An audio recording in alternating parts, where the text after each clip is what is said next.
Bonjour à toutes et à tous. Bonjour à toutes et à tous. Eh bien, de retour pour cette info vidéo numéro 2 sur le très volumineux chantier de la réorganisation du réseau. Aujourd'hui, nous allons aborder le sujet des marchés spécialisés, donc 3 familles, Pro, Agri et Banque Patrimoniale, sur la famille des Agri. Il s'agit de celle pour laquelle les chiffres sont les moins nombreux, puisque le projet ne présente pas d'ambition chiffrée, hormis une hausse des parts de marché sur la région qui vise à atteindre 72%, alors que nous sommes à 70% aujourd'hui. À signaler au niveau des effectifs une légère baisse des effectifs des chargés et conseillers agri, puisque de 60 aujourd'hui, ils passeront à 57 demain. Sur les marchés pro, donc, de fortes ambitions également sont attendues dans les domaines de l'assurance-prévoyance, du crédit consommation et de la conquête.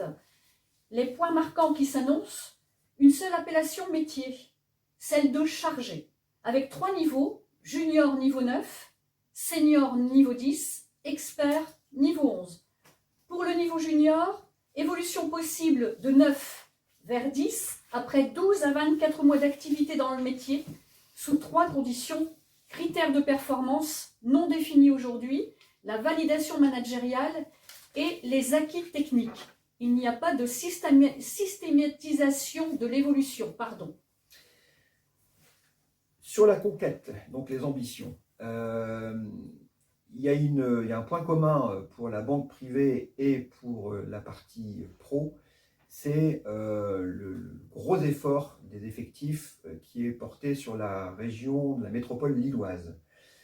Donc, sur les pros comme sur la banque privée, il y a de très très fortes attentes en conquête, spectaculaires même. Si on les décline, je vais commencer par les pros, on arrive sur 3 ans, pour les pros, à un objectif cumulé de 7500 nouveaux comptes nets, c'est-à-dire transformés en brut, parce qu'il faut tenir compte de l'attrition, une production qui correspond à 22 500 comptes bruts, contre un objectif aujourd'hui, pour vous donner une idée, qui est de 4700 comptes bruts.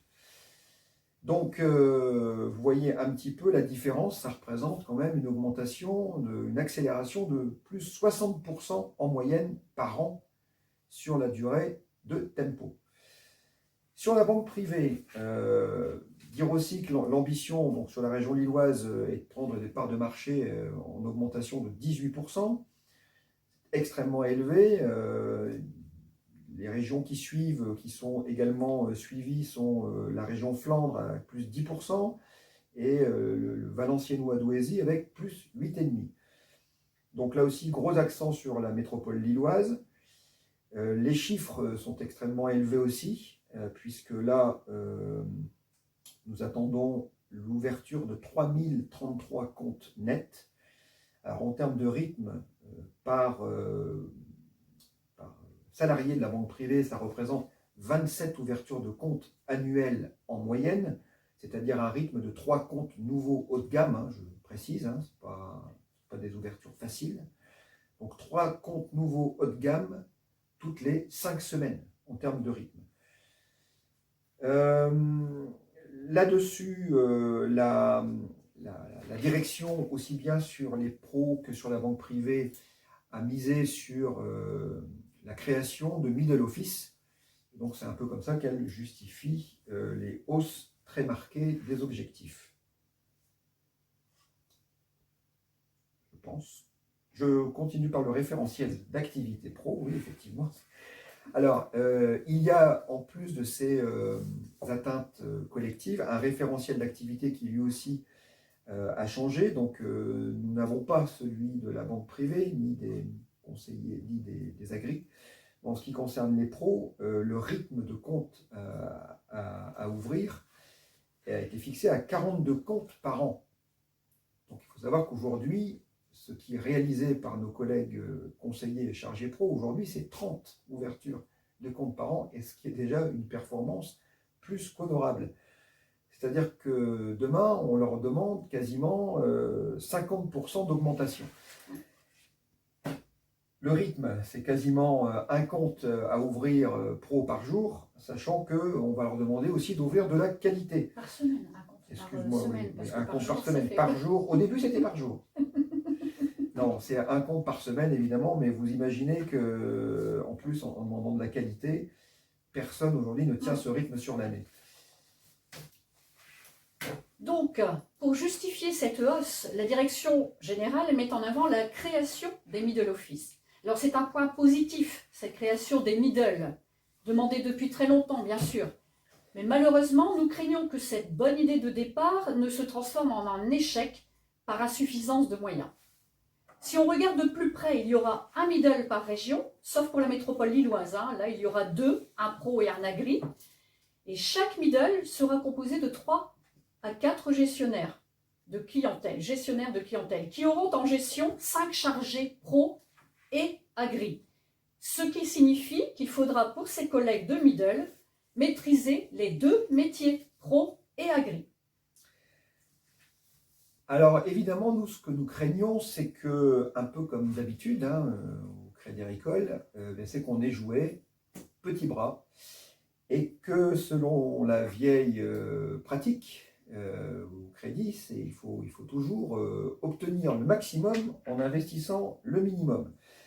Donc si c'est le cas, nous craignons que ce soit le cas, mais ça risque d'être un beau gâchis parce que l'attribution de 5 chargés pour un gestionnaire, c'est énorme. Et en plus, comme on vient de le dire, sur 2 métiers. Donc vous imaginez un peu la charge et la maîtrise. Donc personne ne peut du jour au lendemain maîtriser évidemment 2 métiers aussi différents. Maîtrise des montages de dossiers, réponse à apporter aux clients, etc.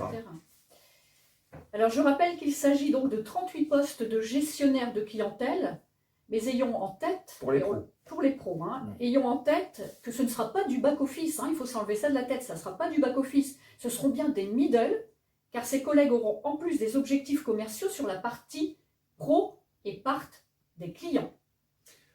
Oui, alors peut-être dire ce qu'on n'a pas précisé, c'est qu'au niveau du middle office de la banque privée, il y aura une dimension de 20 personnes pour la banque privée sur le middle office, réparties en deux middle, un sur Lille et un sur Arras. Alors, qui occupera les fonctions des middle office? Ce seront nécessairement des collègues novices en la matière, car ce ne seront pas la totalité des collègues de l'ex-CRC Pro Agri d'Arras qui vont aller s'éparpiller aux 4 coins du département pour occuper ces fonctions. Donc forcément, pour recruter, il faudra recourir à des primo-sachants. Ces structures seront petites, 3 à 4 personnes, et donc elles ne pourront s'appuyer sur une complémentarité interne des compétences avec des gens déjà expérimentés sur le métier, ce qui sera d'autant plus difficile. Donc quand nous vous disons le rapport de 5 chargés confiés à une personne du middle office, ce rapport, évidemment, c'est en dehors de toutes les absences, c'est-à-dire à effectif plein.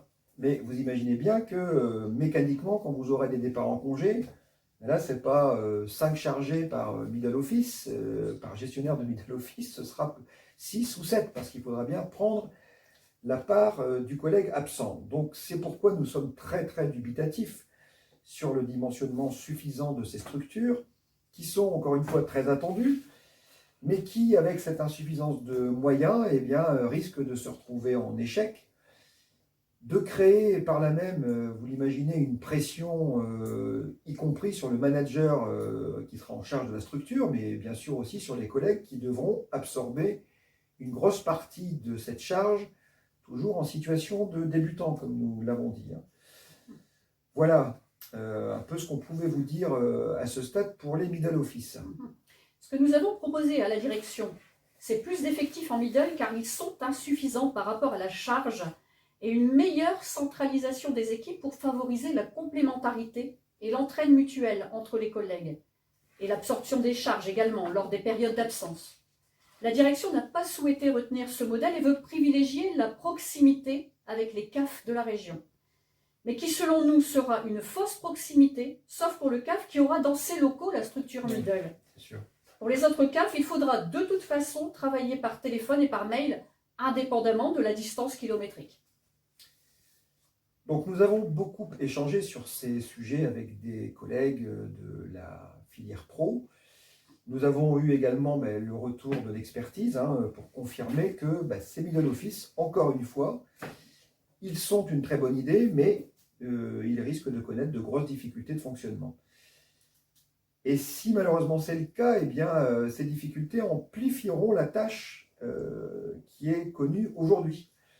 Et c'est un peu notre crainte, donc nous redoutons vraiment que l'insuffisance des moyens en effectif, additionnée à une organisation qui sera éclatée, composée de primo-sachants, au départ, de collègues nouveaux dans ce métier, écoutez, cette organisation se traduise par vraiment des difficultés très prononcées pour tous les acteurs de la chaîne. Alors, toujours sur les pros, et par rapport à la création des middle, la direction fait des estimations de gain de temps commercial évalué à 4 heures par semaine, auquel elle ajoute un gain de temps commercial à 3 heures lié à l'allègement du processus crédit. Elle considère que ce gain représente 40% du temps commercial hebdomadaire en plus, sur lequel elle ambitionne 30% de ventes supplémentaires. Autre point très révélateur qui figure noir sur blanc dans le projet, il est indiqué, je cite, le volume hebdomadaire donc, de travail sera impacté par le passage à 100% des équipes pro agri au forfait jour. Alors cette phrase mérite qu'on s'y arrête quelques secondes. Oui, effectivement, elle le mérite parce que nous avons nous-mêmes été très surpris de découvrir comme ça au coin d'un petit document en petit cette phrase qui concerne le forfait jour. Donc le forfait jour, peut-être avez-vous entendu parler de cette extension possible du forfait jour aux non-cadres, aux salariés non-cadres. Auparavant, c'était uniquement réservé aux cadres.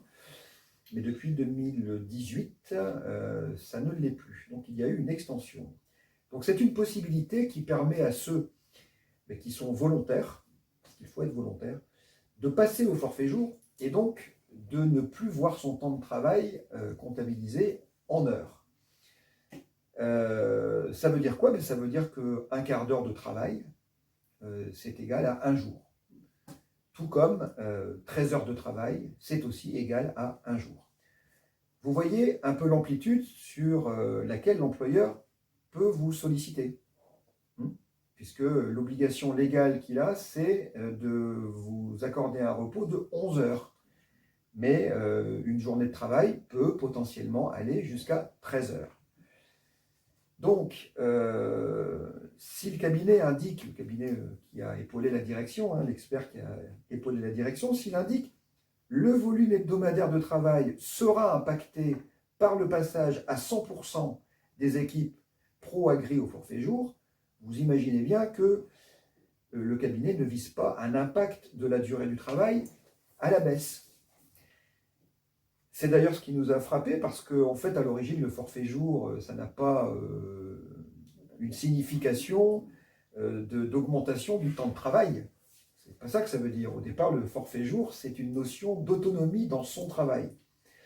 Donc, c'est ça qui est concerné. Mais ici, on voit bien à travers cette mention qu'on annonce clairement le sens qu'on veut lui donner à ce forfait jour. Donc, nous savons que beaucoup de collègues disent oui, mais de toute façon, moi je fais déjà des heures supplémentaires régulièrement, elles ne sont pas payées, donc tant qu'à faire, autant passer au forfait jour et j'aurai au moins l'avantage d'avoir une prime de contrepartie annuelle de 1 200 € brut à l'année. Donc effectivement, on peut entendre, mais attention et faites très attention parce que le forfait jour, quand vous voyez l'amplitude et la disposition de temps de travail qu'il permet à l'employeur, ça peut être beaucoup plus impactant que cela et que le fait de toucher une prime de 1 200 €.